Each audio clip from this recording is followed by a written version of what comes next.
Ian, I'm in one of my final weeks in Congress, and they bring us out on the Armed Services Committee to Silicon Valley. They said, we're going to bring you to the most serious defense contractors doing the most high-end stuff that's going to make sure we win all the wars in the future. They take us in this room and take all our cell phones away. And they say, okay, this is very, very important. What's going to save us completely is graphene. And I thought of you. What did they say? Graphene. Yeah, graphene. No way. What we do is we collect the ocean plastic. Oh, crap. Yeah, we electrify it with flash joule heating. Matt, we turn it into graphene powder, bulk powder. We can put it on our roads. So we'll strengthen our roads by I don't know how many years we'll get out of these roads now. And it gives off hydrogen byproduct, which you can capture and use as fuel. So for every $4.50 of graphene we create, we get a kilogram of hydrogen. Okay, but real quick, did that seriously happen? Yes. What were they actually proposing? They were proposing making a good amount of our military materiel out of graphene and then using it as a way to ensure greater battery capability. Let's put the pedal to the metal on this. Batteries, walls. We're going to have touchscreen wallpaper. I'm surrounded by all these generals and colonels and people, and I was like, you guys have got to meet Ian CROSSLAND. You would so get along. His fanny pack is delightful. It's Rice University. I just want to say to everybody who's a consistent viewer of Timcast IRL, I just want you to imagine what it's going to be like in 15 years when Ian was completely right about everything. That's why I stay calm when you laugh. Yeah, have fun with it. I couldn't believe you just said that. But graphene is pretty good. Oh man, the country that steps on this, because the process of flash joule heating, where they collect carbon and then they electrocute it and turn it into graphene, is very easy to do. So every country on Earth will start doing it at some point, and then they'll start converting their hydrogen fuel systems at some point. We got to get there first. We got to be the one that distributes the graphene first. So let's broaden that, though. You are 100% correct. The U.S. needs to be an innovator in new materials and energy innovation, et cetera. We are currently competing on the global stage. We are facing down the barrel of very serious wars in the Middle East and Eastern Europe. Are we, with this new incoming administration, going to be leaders of industry and innovation? Look, we lost our last major war against a bunch of goat herders. Okay? We are not in good shape in the military right now, and that is no criticism of the brave patriots who are willing to step forward and be the best among us and serve, and their family members who support them. But we do not have what we need because of corporate greed. These defense contractors, they go out and buy up all the innovators, they shut down anything that could result in a competing contract, and the generals, in a good number of these cases in the Pentagon, they are more worried about their board seat on Raytheon's board or on Lockheed Martin's board. They're more worried about getting a contract when they get out than making sure that we have stuff that can work. The F-35 costs $100 million a copy. You know what percentage of them can fly right now and fully operationally capable? 29%. If something costs $100 million, it should definitely work more than 29% of the time. But we tolerate that because they've got the lobbyists and they've got capture over a lot of the folks in Congress. And those were some of the folks who didn't want to see me as the Attorney General, because I would have called them out, I would have busted them up, and I would have liberated the innovators of this country to make sure that America always holds the high ground. So you're saying that the military, the people that are running this military-industrial complex are more concerned with planned obsolescence to make extra money? Yes. Okay, we got to build the best graphene weapons, dude. I'm not like Einstein was like, oh, I've unleashed the atomic bomb. And Oppenheimer particularly was like, what have I great technology breeds great weaponry, but we could build banging jets, super lightweight. Drones. This is what Elon told me about the jets and the drones. He says, Matt, we must understand how to get drone operators laid.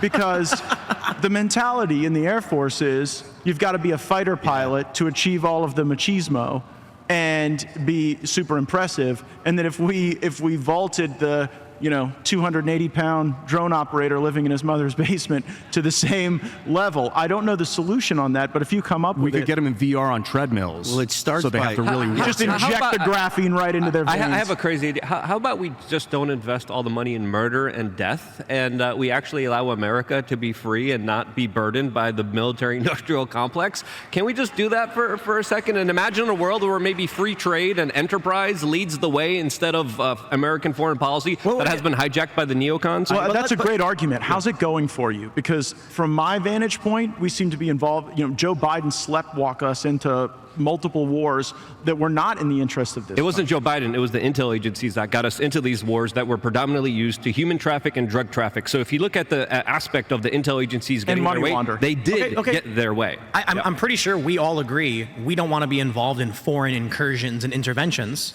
I don't see why we would not also at the same time want to have strong defensive capabilities with new weapons and a strong military.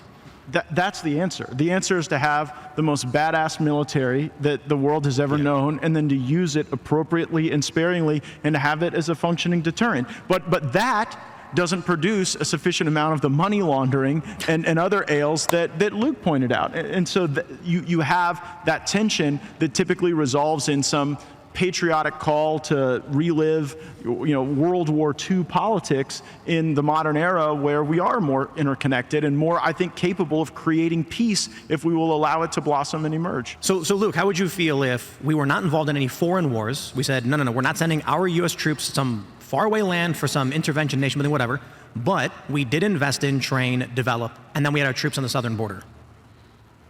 That seems reasonable, especially with the invasion We get the anarchists to agree, and we can make some movement on this one.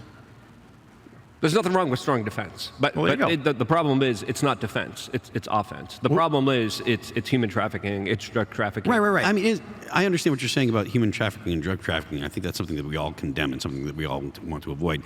But the tools to defend and to use for offense are the same generally. So the keeping the military-industrial complex, keeping the reins on them is necessary, but making weapons that make the United States stronger are the weapons that make the United States safer as well. Having a weak military having a weak United States military is not good for peace. But that's not what I'm arguing for. We already have the strongest military in the world, overwhelmingly.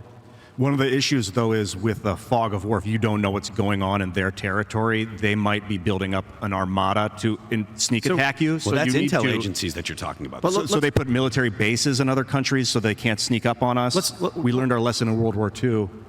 No, go ahead. So the idea is, do we descale these military bases? Do we just have a spy satellite system where you can see underground through everybody's buildings? Think about all the lobbyists that have contracts tethered to every foreign military installation, and the effort that they put to keep selling the toilet paper, to keep the moving costs, everything you could imagine. There's a special interest associated with it. A lot of those have become vertically integrated. And so the economic incentives are to spread our troops and our capabilities as thin as possible.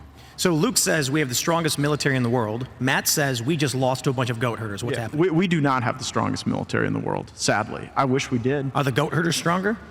They just beat us. Yeah. I mean, look, it depends. Obviously, it depends on the military campaign, and I'm not suggesting that tomorrow China could invade the United States. But if we continue on the trajectory we're on, and China continues on the trajectory they're on, with AI, with their next generation of fighter aircraft, with all that they're able to do in space and offensive and defensive cyber, China will be a more capable enterprise than the United States military. And I take no joy in saying that. And the answer is more competition.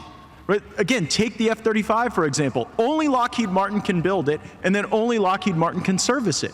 And there's no opportunity for other people to come in and say, well, hey, we've actually got a software upgrade package that will get the planes in the air, and that will improve the radar system. But we purposefully use the law to restrain what has always made us the envy of the world. Since the time of the Revolutionary War, military technology, the musket, right, delivered victory it was when we had the revolving munitions. And now we are getting away from that so that the next general can get their fifth vacation. But the objective was never to win these wars. It was to have perpetual war. It was to continue these wars. That's what we saw in Afghanistan. And as soon as that ended, we, of course, have Ukraine. As soon as Ukraine ends, there's going to be something else. Whether it's Romania, Georgia, Syria, whatever it is, there's always going to be something because of what President Dwight D. Eisenhower warned during his farewell address about the takeover of the military-industrial complex. That's what I'm trying to get to the root of, that I think we really need to address if we're going to have a competent military that's not going to take advantage of us.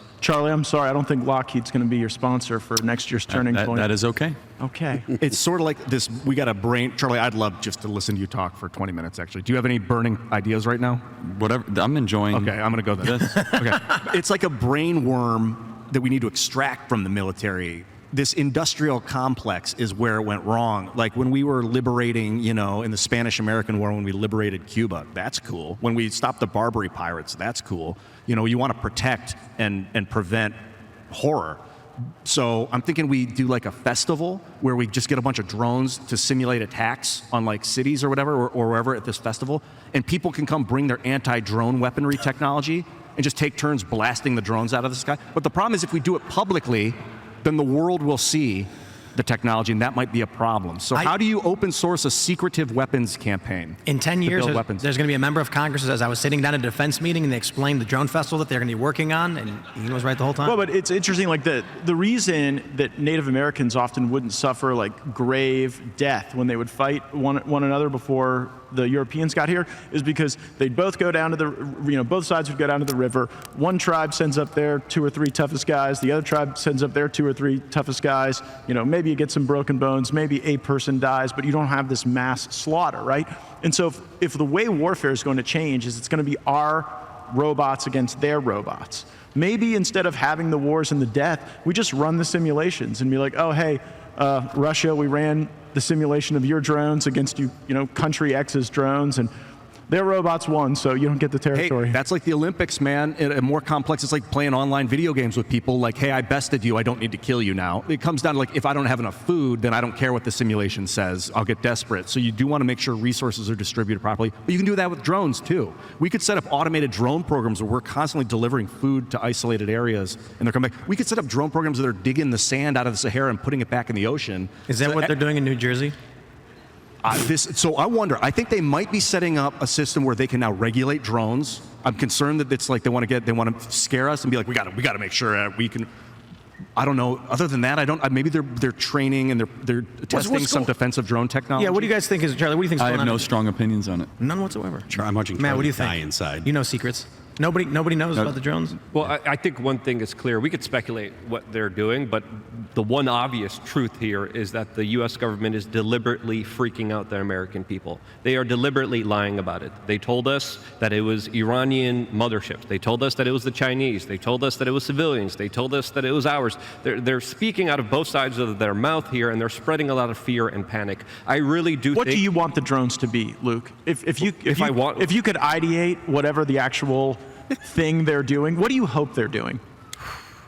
Creating a nice display for Christmas where all the drones are going to come. So we're all going to be give us surprised. A nice big American flag, and all these drones are going to light up, and they're going to light up the night sky, and they're going to, propel a message of liberty and freedom. A drone light show like nativity scene is going to take over the entire eastern seaboard of the United States. But let's not kid ourselves. The CIA has specific power that allows them to execute American citizens through drones. I think this is them showing their power. I think this is why Donald Trump said, I'm not going to be vacationing and staying in New Jersey. He canceled his travel plans for a reason, because I think these drones are a message to him that we are the intelligence agencies. We are the ones in control. We could spread fear. We could spread panic. We don't have to say anything to the American people. We're in charge here. There could be a threat. There could be a suitcase nuke, but guess what? You got to keep us in power. You can't fire us unless you let us do our job and let us keep America safe. I think this is something that is worth speculating on, and that's my own personal theory. That is conjecture,